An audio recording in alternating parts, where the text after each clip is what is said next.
Hi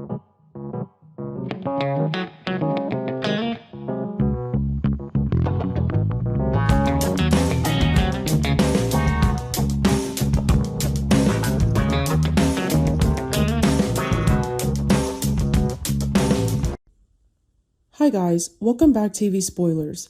Today I'm going to reveal a secret about Matt's return after his time in prison. The shocking events foreshadowed by the unforeseen consequences for Nick. Nick might decide that this time he's not messing around. After Matt is released from prison, Nick might decide there's only one way to deal with his longtime enemy.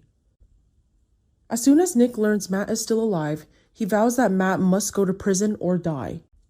That plan to imprison him clearly failed, so Nick might feel Matt's tragic fate is the only option. Matt's freedom will certainly rekindle Nick's anger. Nick will only worry about Matt's disappearance because he might be watching the Newman family right at their farm. Nick no longer sees Matt as an old grudge that can be put aside in a fit of anger and forgotten the next day.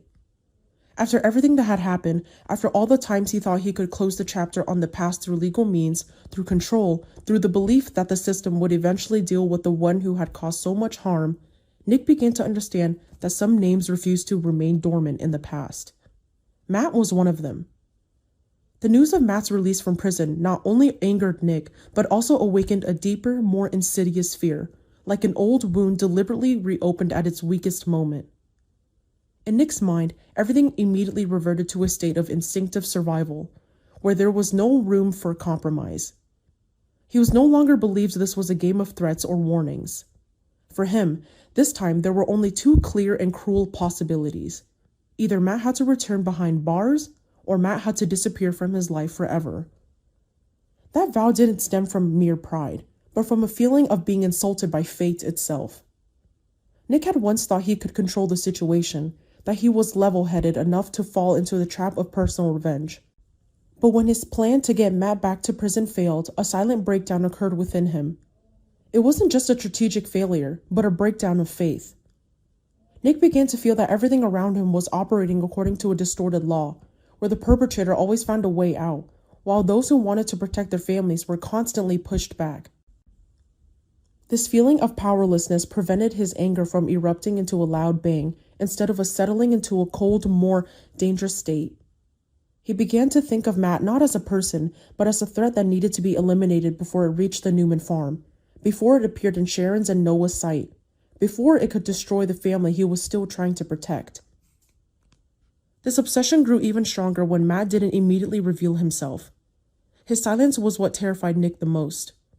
If Matt had appeared publicly, Nick would have known how to react.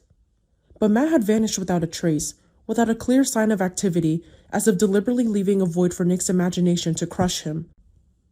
Every hidden corner around the farm, every strange car driving slowly outside the gate, every phone ringing late at night, all became suspicious signals. Nick began to see everything through the eyes of a hunted man, even though he tried to maintain a calm exterior. He thought Matt was somewhere nearby, watching, waiting for the right moment to strike. And the most terrifying thing was that Nick couldn't prove it to anyone. This fear had no concrete form, so no one could help him unravel it. It just grew in his mind, day after day, silently fracturing his once strong judgment. Matt understood this weakness, and he chose not to attack with guns or a direct confrontation.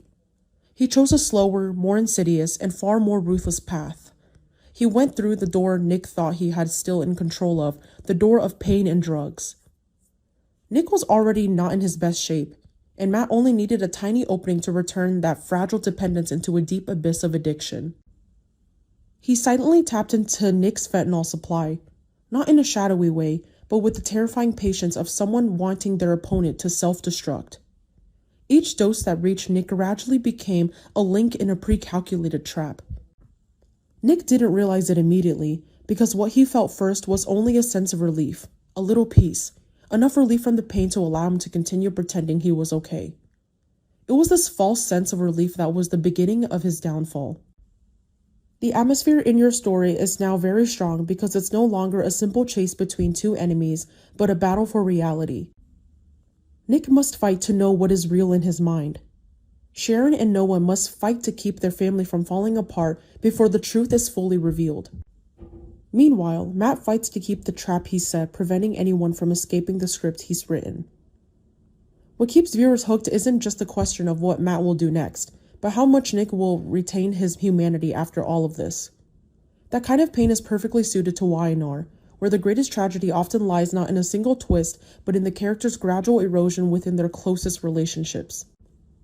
Personally, I really like the way you've developed this narrative, because it doesn't simply portray Nick as a victim, but pushes him into a very intense gray area, both pitiable, worrying, and at times genuinely hurtful to his loved ones.